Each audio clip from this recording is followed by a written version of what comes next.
Hello, myself Mr. Amit Kusnare. Here we are going to analyze a given indeterminate structure, that is continuous beam, by using stiffness method. In this example, support B sinks down by 10 mm. So first step for the analysis is to find out the KDA of the structure. KDA of the structure comes out with 2.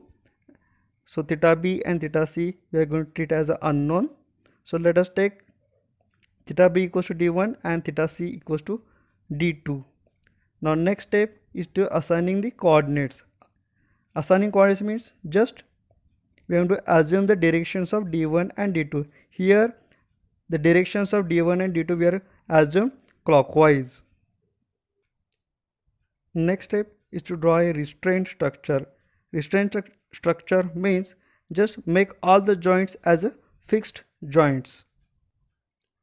Next, apply the given load. Here the load is applied on the span BC. So as here the support B and support C are the fixed, so we are getting this fixed strain moments. Remember, just here I have shown this moment on the left side and here I have shown the moment on the right side because the load is applied on the member BC only. If I show this moment on this side, so it means that moment is MBA, but here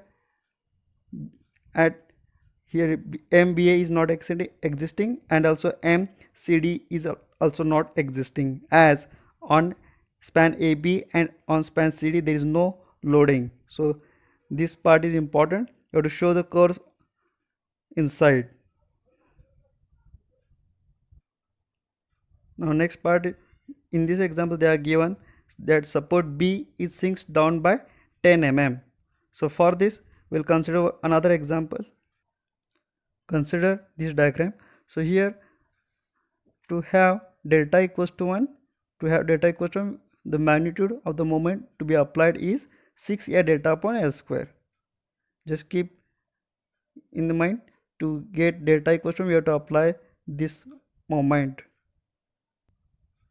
Next step, draw a displaced shape. Support B sinks down. I have drawn this displaced shape. Next, to get this displacement of 10 mm, I have to apply moment like this. Okay, to get this displacement I have to apply moment like this, and that value of the moment is the value of the magnitude of the moment is 6a delta upon L square. So here we have calculated that value. So now this diagram is over. Now come to the part, what is AD1L and AD2L. So AD1L is nothing but action in the direction of D1 due to loading. Of course this total diagram is drawn because of loading. Here all the moments are shown because of loading and sinking of support. So D1 I have written, D1 means position B. So at B, consider joint B, whatever moment is acting at joint B because of loading, right, that means we are getting AD1L. So we are getting this 2 and this 1. Just we'll take addition of these 3 moments, 1, 2 and 3. So clockwise take positive, anti-clockwise take negative. Similarly you can write for AD2L. AD2L means just consider C position, that is second position. Now come to the second diagram. So here just we have applied D1. Application of D1 means just forcefully pick this joint B and rotate it in a clockwise direction, because the assumed direction of D1 is clockwise. That's why rotate this point B in a clockwise direction. Because of this rotation, this BC is shifted down and AB portion is lifted up. Okay, so now to get theta equals to 1, we have to apply moment of 4A upon L. These are the standard results. To get theta, if I want to get here theta equal to 1, I have to apply moment of 4A theta by L. So and next to an extent, half of the moment is getting carried over. So half of this I have shown and half of this I have shown over here. Now apply D2. Application of D2 means just consider joint C and forcefully rotate that joint C in a clockwise direction. Just pick up this joint C and rotate it in a clockwise direction. Because of this rotation, this BC is getting lifted up and this portion is getting shift down. So now to get theta equals to 1, I have to apply moment of magnitude 4 EI by L. 4 EI by L. Okay. To this next end, half of this is getting carried forward. To this next end, half of this is getting carried forward. Again, the important thing is I've shown this moment on the right side of this joint B because of application of the moment at joint C, only this CB portion is getting affected. CB and this CD portion is getting affected. AB portion is as it is. That's why I have shown a moment over in the portion CB only. So this is a moment MBC. If I draw this moment on this side, it will be MBA. Okay, here MBA is not existing. That's why show the curve over here. Show the moment over here. This is MBC. Now next part is to form a stiffness matrix. For the we consider again this diagram. So this is B joint is this is the C joint. B is the first joint, we have called this a D1. This is second joint, we have called this a D2. Here this diagram is drawn because of D1. This total diagram is drawn because of D1. So that's why second alphabet will be equal to 1. This is the second alphabet, so it will be always equal to 1 for this diagram. And this is the first position, that's why it is first order written 1. This is the second position, we are applied, you are considered here D2. This is the second position, so this is first order written here 2.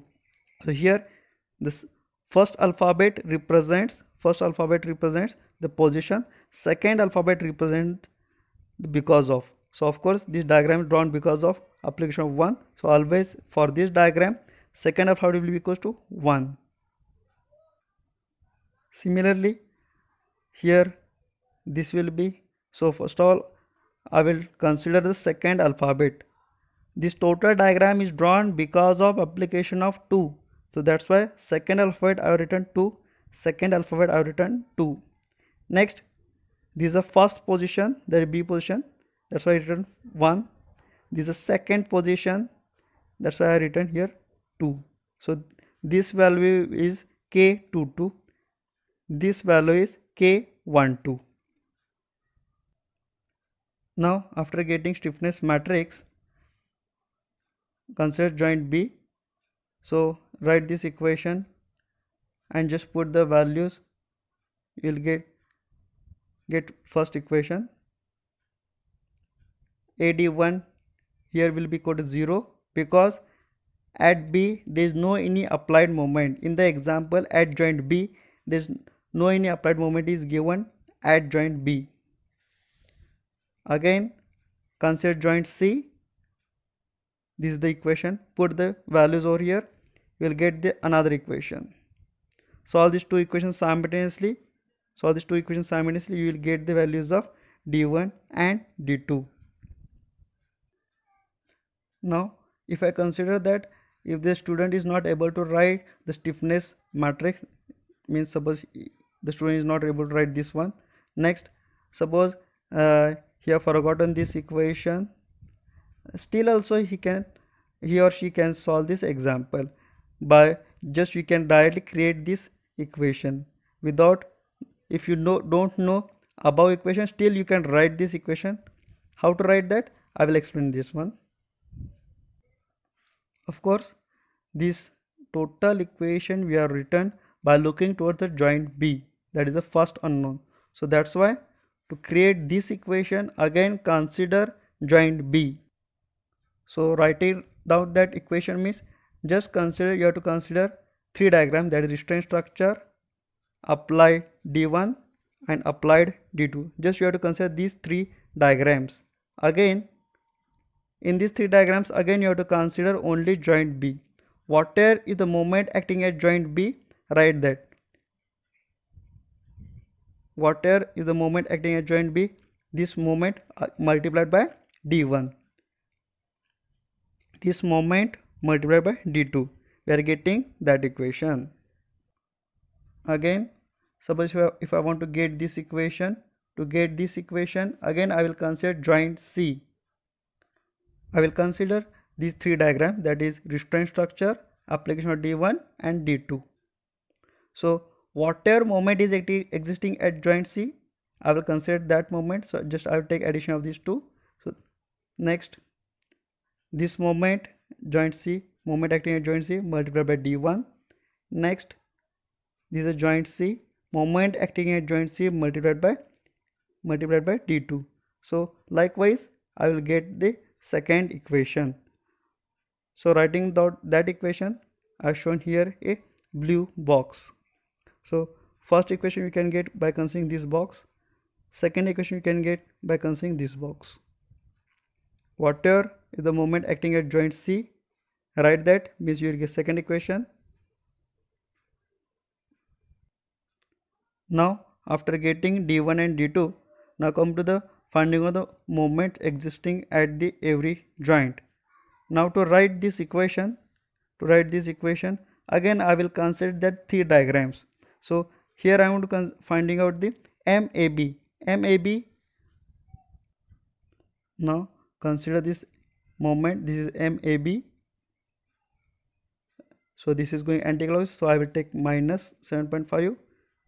This is going clockwise, so plus AI by 2 multiplied by D1. At this position there is no existence of any moment. So we have done that calculation over here. Next we are going to find out MBA. So to get MBA, again consider three diagrams. So to consider, so this is MBA, this is going anti-clockwise, take minus 7.5. This is going clockwise, 4 by 4 multiplied by D1. Next, at this there is no existence of MBA. So we have done this calculation for MBA. Of course MBC will be same magnitude but different sign. Next we have to calculate only MCB. To calculate this MCB, to write this equation, again come to the three diagrams.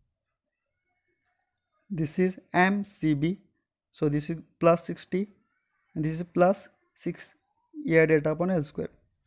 So just you have to take addition of both. Next, this is also MCB multiplied by D1, this value multiplied by D1. Next, this is MCB, this is the only MCB multiplied by D2. Here while finding out MCB, don't consider this arrow, this is MCD, this is MCB, so this MCB multiplied by D2. Likewise we are getting all the moments at every joint. Next step, just draw curves like this at every joint. Next show the arrows. So here at A, that is MAB, we are getting positive, that is clockwise movement, that's why I shown arrow on upper side. Here MBA we have got positive, that's why it is so clockwise. BC we have got negative, so anti-clockwise. Likewise show the arrows. Now next observe these arrows. This is a baseline. Here this arrow is above the baseline, that's why sagging. Both arrows below baseline, that's why hogging, that is negative moment. Arrows below baseline hogging, above baseline sagging.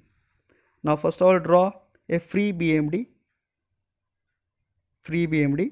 Next overlap on that is support BMD. So this